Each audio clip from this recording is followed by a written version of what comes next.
C'est un séminaire essentiellement axé sur le nouveau système de licence au club de la Confédération africaine de football. Pourquoi? Parce que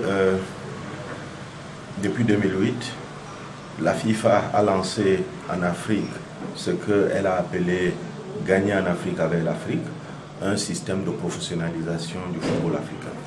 Et donc, cette initiative a été relayée par la Confédération africaine de football qui a pensé que pour professionnaliser le football africain, il fallait commencer par un système d'octroi des licences aux clubs en vue de leur participation au groupe interclub de la FIFA. Ça voudrait dire que, de la CAF, pardon, ça voudrait dire qu'au jour d'aujourd'hui, pour qu'un club des Comores participe à la Champions League africaine, à la Coupe des Confédérations, ce club-là doit préalablement être titulaire d'une licence au club. C'est dans ce cadre que nous sommes venus donc organiser sur place ici au Comores donc le séminaire d'octroi des licences au club.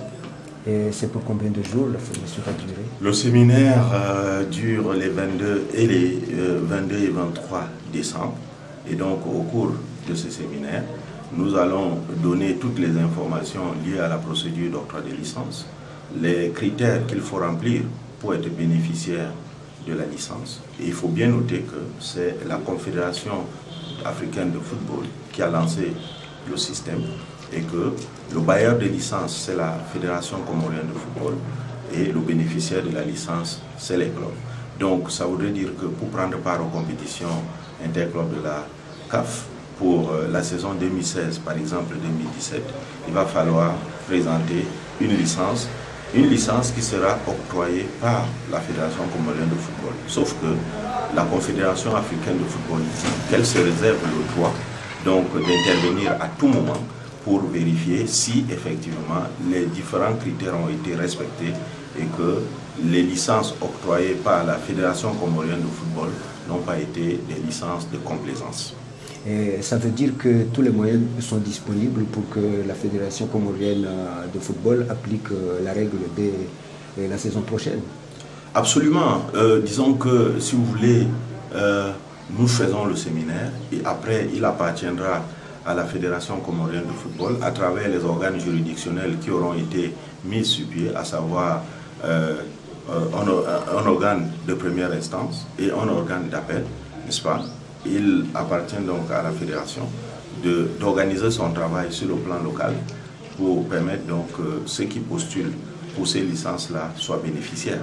Bien entendu, si les conditions ne sont pas réunies, il appartiendra peut-être à la Fédération comorienne de football de demander à la CAF une dérogation parce que effectivement, je pense que les Comores sont dans le train de la modernité et que je vois bien que le football comorien est en pleine évolution.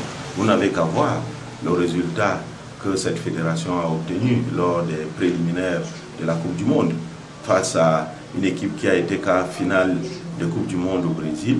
Je pense que c'est de bon augure. Il appartient seulement aux Comoriens qui sont les acteurs du football de continuer à croire qu'il y a un potentiel et que l'équipe nationale, à travers le travail qui est fait par la fédération, peut aller de l'avant. Et les bénéficiaires sont de quel cadre? Les bénéficiaires de la formation? Les bénéficiaires, c'est là-dedans, nous avons constaté qu'il y a 6 personnalités qui représentent les clubs d'élite. Donc c'est à ces représentants-là maintenant de repartir chacun dans son île, d'organiser le même séminaire pour partager le savoir à tous ceux qui sont restés chez eux, afin que chacun des postulants puisse savoir ce qu'il faut faire, n'est-ce pas, pour demander une licence, afin de prendre part, si l'équipe est championne de Comores, afin de prendre part donc à une compétition interclub de la CAF. Et quelle autre perspective la FIFA a pour la Fédération comorienne de football pour son développement? Bon, j'avoue que je suis venu pour un séminaire qui est précis. Je ne suis pas venu pour un autre objectif. Donc, il serait, à mon avis, usurpatoire donc, de venir parler des autres aspects de la Confédération ou de la FIFA. Je n'ai pas reçu mandat pour ça. Le mandat que j'ai reçu, c'est de venir faire un séminaire donc, dans le cadre de la professionnalisation du football africain et que les bénéficiaires suivent ce qu'il faut pour demander les licences.